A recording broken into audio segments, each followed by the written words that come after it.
All right. Hello and welcome back to my drawing journal for the month of December 2023.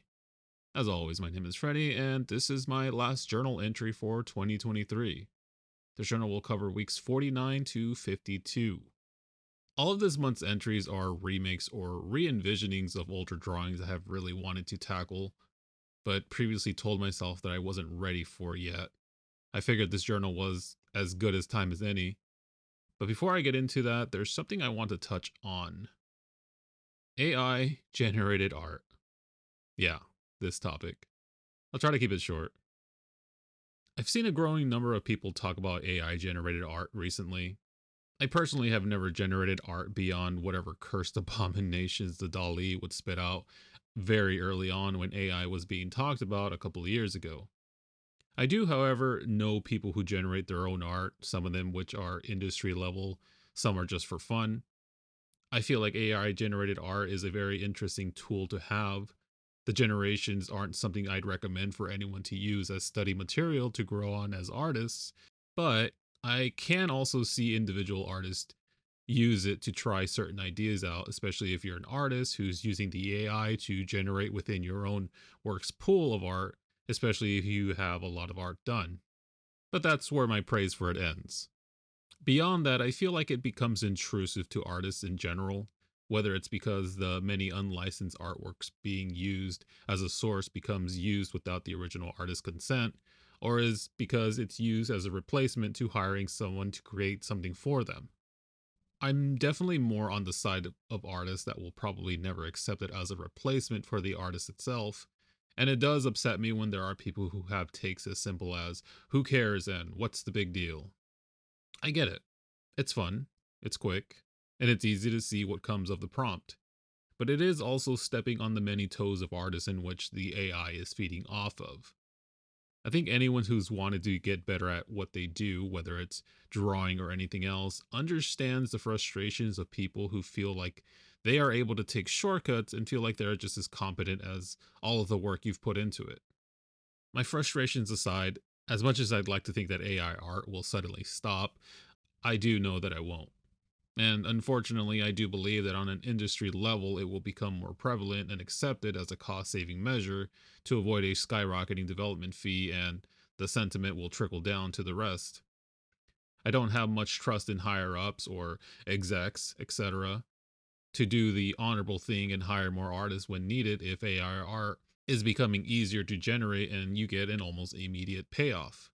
On the other hand, because of this, I feel that AI generated art will eventually become incestual, where the pool of art will start to go off other AI generated art and start feeding on its own work and creations, and eventually will create weird offsprings. That's my own theory, anyways. The bottom line is that art takes time, work, and effort. If you're in a field that requires creative work, please find artists. There are many talented people out there. That's all I have to say about that, but there's a wide gamut of AI generation critiques on YouTube that you can check out, such as Austin Green's video on the Corridor Cruise AI fiasco, Reed Southend's dissection of Shadiversity's loved letter to AI, and Evie Stration's take on AI. I'll leave those links in the description. Now that I have all of that out of the way, I'll jump right into week 49 TEM Trio. This concept has been on my to do list for many years. I've had a mental block in regards to this drawing that will tell me things such as, you're not ready for this one yet, or it probably won't look all that different. It was something that would defeat me before I'd even begin. I always was the type to not do something unless, quote, the time was right, but sometimes instead of dreading the first step, you just need to say, screw it, I'm doing it. Which I think for drawing is a healthy attitude considering it doesn't have to be perfect and you have an unlimited amount of tries later on.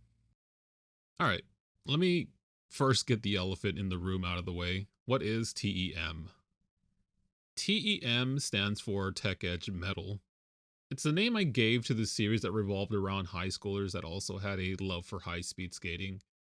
The name literally came from a random word generator. I used it, made a logo, and didn't think much of it after, thinking I'd just end up changing it later. I haven't and probably won't at this point. It's almost lost its meaning seeing how the original story was about Sho and Kaylee transforming into machines. I guess looking back, I could just always go with something more modern and approach it differently with overly describing something to use it as a title like my skate addicted childhood friend doesn't recognize me and need to win his heart. That's not happening.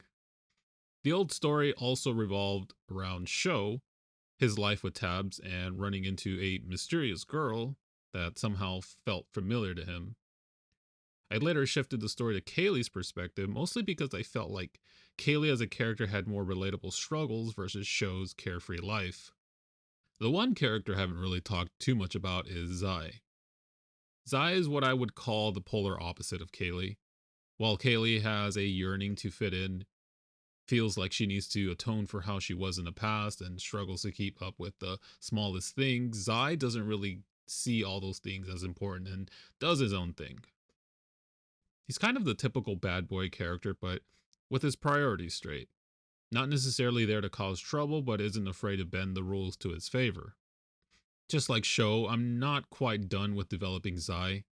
The way I drew him here is still based on older sketches that didn't update much. Older versions of Zai showed him with goggles and very large hair, which were inspired by other main characters at the time, like Tai from Digimon, with a mix of Vegeta from Dragon Ball Z. The goggles were later replaced by the visors that many like to use while skating in the series. The idea of the visor is something I want to rework or redesign for each character, and even their skates. The skates are supposed to be these electromagnetic skates that have these large cuts of metal to help propulse the user further. They actually used to be rocket powered, but that felt problematic.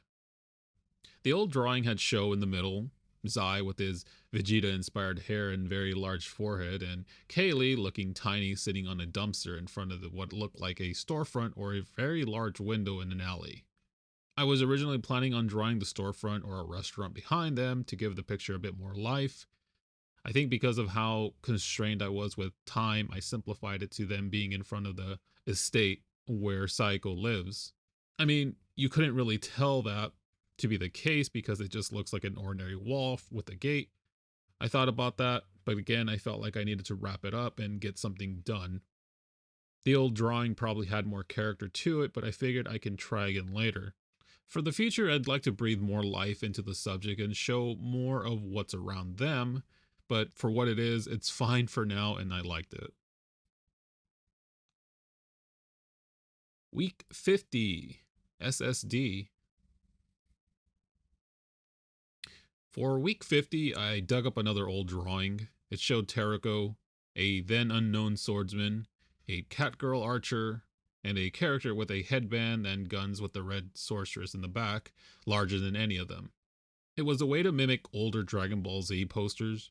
To me, Dragon Ball Z was a really big drawing influence back when I drew this.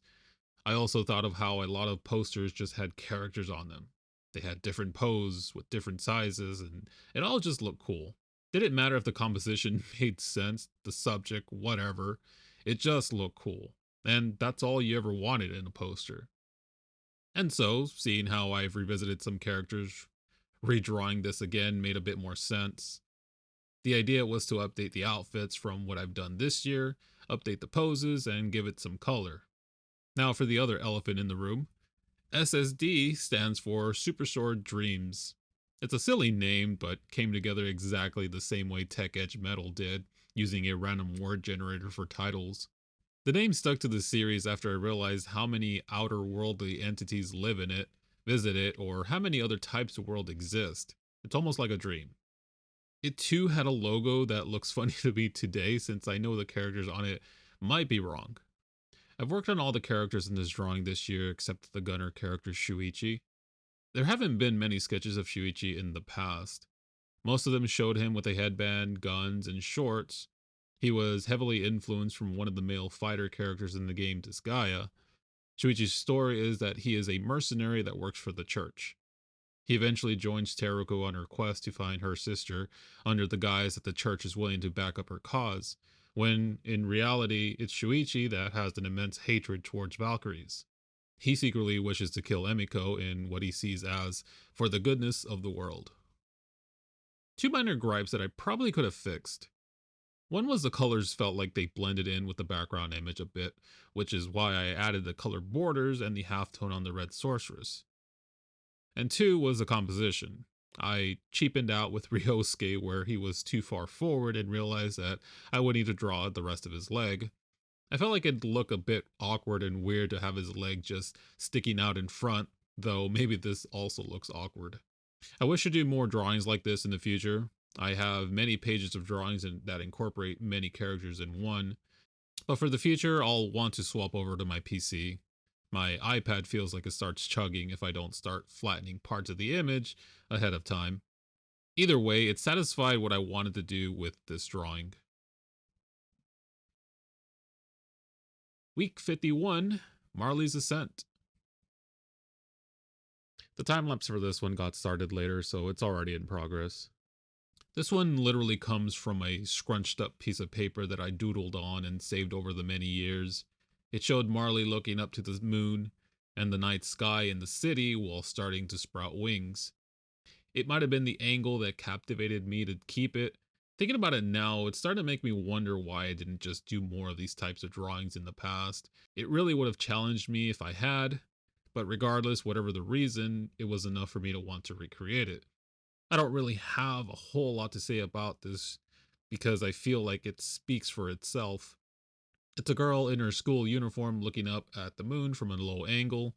It's a fun angle to draw from and something I need to do more of.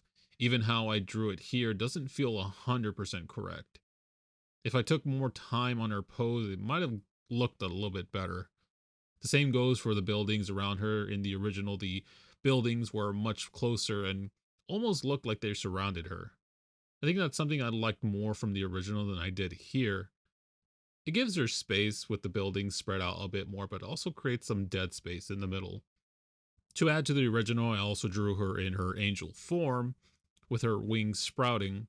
The idea is that I want to get a lenticular print of it to show both pre and post transformations as you change the angle of where you're looking at from.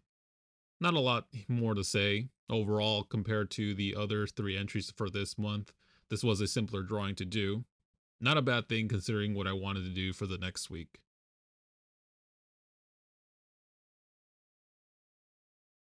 And finally, week 52, Tabs and Gunbun. If there's a drawing that's been intimidating me over the years, it's this one. I've even debated whether I'd be including this drawing in this year's journal or not, only because I didn't think I'd have the time to finish it during a normal week. Why I decided to do it during one of the busiest times of the year is beyond me, but I went for it. Tabs and Gunbun is a drawing I've attempted before. Really like the idea of it, but never actually managed to finish. The basic idea was to have all the members of Gunner Bunny present during a sunset. There have been a couple of revisions. The first took place in a broken part of the city, or a city, and it was a train yard, which was below the broken bridge with some graffiti on the walls and some skyscrapers in the back. I had less of an idea of how to compose the background at the time, and the vibe felt almost post apocalyptic. As I tried to clean up the drawing a little bit more, Rumiko and Rin got colored. Tabs was also colored in another drawing, but she was not included in the whole picture. I made some 3D models for the skyscrapers mostly because I heard some Japanese CG artists use 3D models in their drawings and thought, oh, I can do that. What started making less sense was how high up this broken bridge was now. If you look at the ground to how small the buildings look, they really are high up. It wasn't working for me anymore. What did work was the sky. You have no idea how happy I was with how it turned out at the time. Clouds had been something that I was nearly obsessed with painting with for some time because of how light bounced and shined through them. I mentioned in a previous journal how I grew a great appreciation for sunsets ever since playing Link to the Past. Ever since that time, I took pictures of clouds like a lunatic. Mornings, afternoons, rain, sunsets took up space in my digital camera. But even when I had all those resources, I still couldn't quite capture them until I did this. And I was happy with it. The second revision didn't happen until many years later, and even then, I didn't get very far. Honestly, I cheated myself with this one only because I relied too heavily on some book references I was using. You may even say I took too many liberties with it. It felt cheap, and I hadn't been drawing in years either, so I stopped. So now, after starting this journal up, this drawing was always in mind. In my mind, I'd ask, is this the month? Is it happening? But very quickly, I understood that this drawing was not going to happen until I had revisited all the members of Gunner Bunny. And so week 11, week 13, week 20, and finally week 32 happened. I think what makes this drawing special to me is how much these girls have evolved over the years. Tabs has been worked on a lot, the quirky go getter leader of the bunch. Her outfit has always been something that I've not been able to pin down to fit her personality. Her original outfit looked like tattered pieces of fabric put together with a scarf, knee high boot skates, and shorts under her skirt. In early versions of the story, there was a bit where everyone would see Tabs as this great fashionista, being able to put trendy new looks together, and Sho was always the one who felt like there was a running joke that everyone was in it but him. Rumiko, the supportive friend, ready and willing to do anything to help her friends out, went from a spunky and energetic to a grounded, outgoing, yet sensitive girl. She thinks nothing but good of her friends, the group they've made, but secretly fears she's missing out on other experiences. Rin has gone from an average height girl with an obsession to technology to a girl with a smaller frame, nerdy, and with her own problems. She devotes a lot of time tinkering with her gadgets alone, is social with her friend group, but is shy to branch out or have a romantic relationship. And lastly, Tomoe, a girl that has gone from being this silent bodyguard esque type with little personality to an athletic girl that dedicates time to not only her studies, but her sports and, of course, skating. She struggles to blend in due to her own fear of being an out of place, fear inducing giant of a girl that barely anyone approaches, but is secretly admired by many. The coloring for the drawing is something I wanted to keep close to the original revisions. The sunset and the clouds were one of the first parts of the drawing I was okay with at first and then started looking lower in quality compared to the other. It felt like a mismatch. And while I understand that putting time and work into something feels like a waste if you start again on it, sometimes you just need a restart. So I redid the sky all over until I felt like I had something better. I moved the sun so it was out of frame so that the lighting wasn't all dark on the girls. I chose the top of the building as a location mostly because the original idea on a broken bridge was a thing that was harder to explain. I did my best to make the lighting as realistic as possible. The coloring on the girls was pretty standard, however. That was probably the easiest part compared to the rest. I dreaded the background more than the girls simply because it was such a big part of the drawing. I also added a small Gunner Bunny tagging slash logo on the wall to make it a bit more like it's a normal thing for them to visit up there where they are. I'm proud of this for not only how it turned out, but because I was finally able to finish it. It felt like a milestone for me and something to keep my head up for. 52 weeks, 52 drawings. So what's next? I'm taking a break from the journal for now. I thought about immediately starting the journal again in 2024 and doing it all over. I actually really like the concept and the format that I've established with this journal.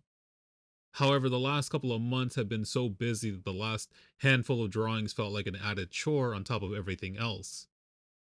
The last thing I want is my drawings to feel like they're a chore and not something I want to do.